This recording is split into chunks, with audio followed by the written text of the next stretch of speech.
Hello everyone, I hope and pray that you're doing well. It's Epiphany today, January the 6th. You can see behind me, I'm at the back of the church.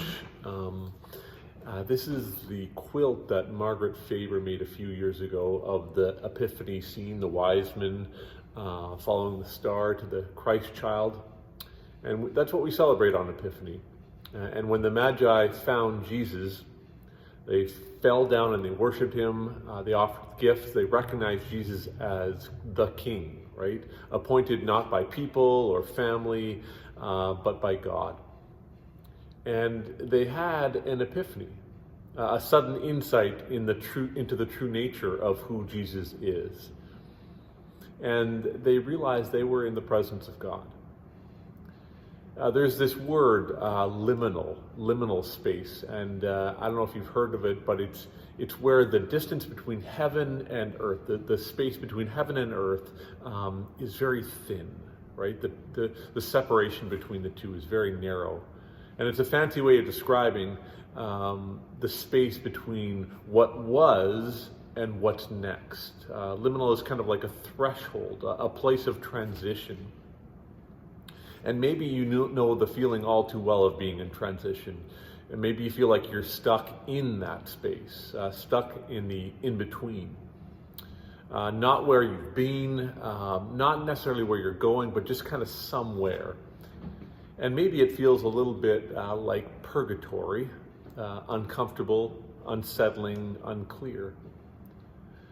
But maybe these liminal spaces, these in-between spaces, aren't just places that we need to get out of to escape, but maybe they can be places where we can pause and reflect and even find some clarity.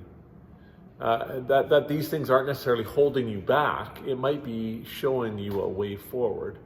Richard Rohr has described this liminal space. These are his words.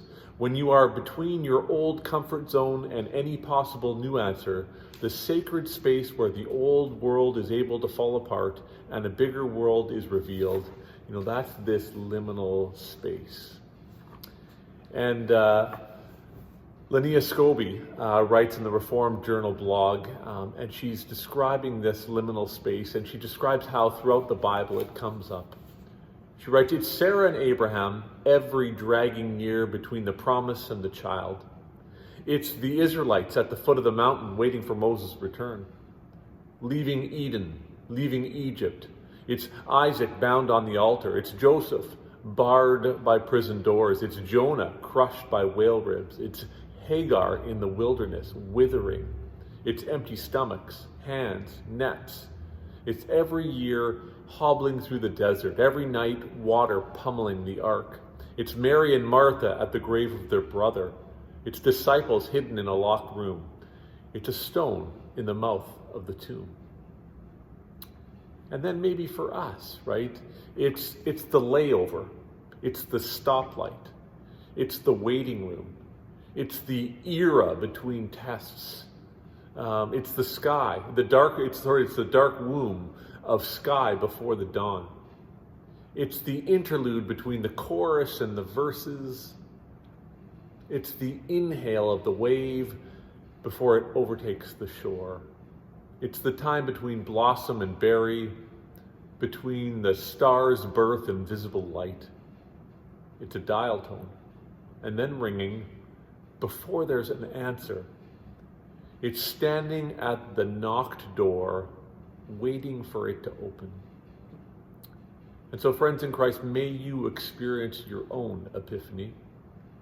And may Epiphany help you notice just how close heaven is to earth, how close this Christ child is to your own watching and waiting.